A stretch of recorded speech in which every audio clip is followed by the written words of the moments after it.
बच्चा, पूजा करना कोई दायित्व या फिर कोई कर्तव्य नहीं है।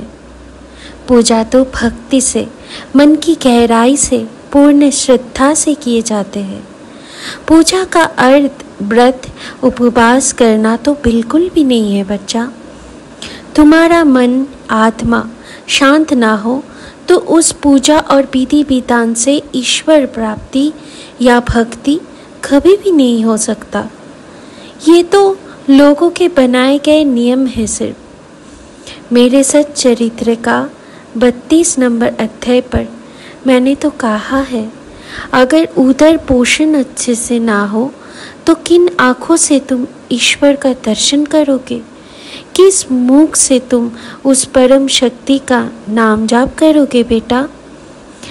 मैं तुम्हें इस विषय में कहकर ये बताना चाहता हूँ कि तुम जो मेरे मध्याह्न आरती तक बिना खाए पिए रहते हो, पूरा दिन गुजरते हो, ये कौन सा तरीका है बच्चा अपने आप को कष्ट देकर मुझसे प्यार निभाना?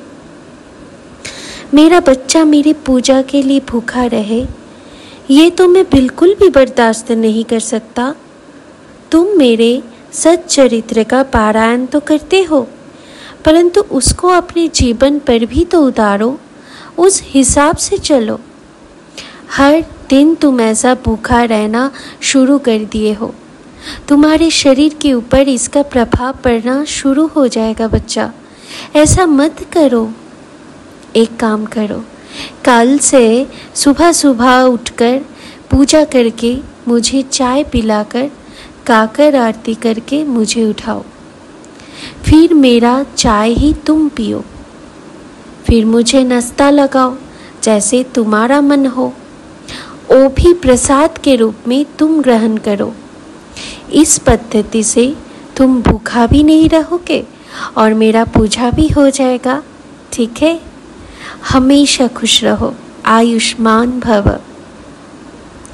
Child, worshipping is not a deity or duty. Worship is done with devotion, from the depth of the heart, with complete faith. Worship does not at all mean fasting or abstinence.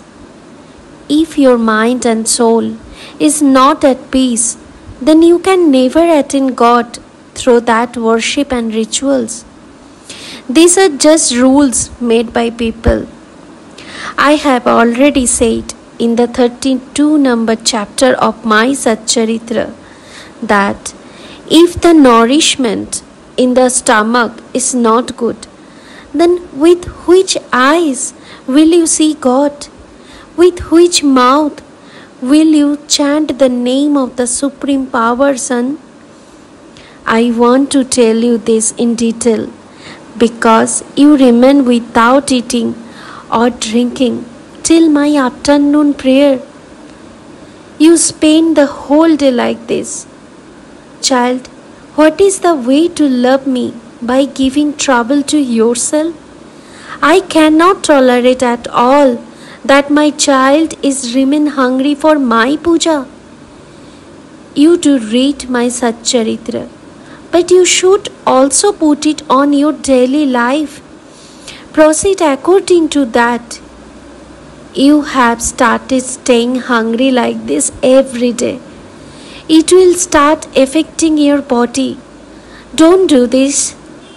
From tomorrow morning onwards, offer me tea after worshipping me.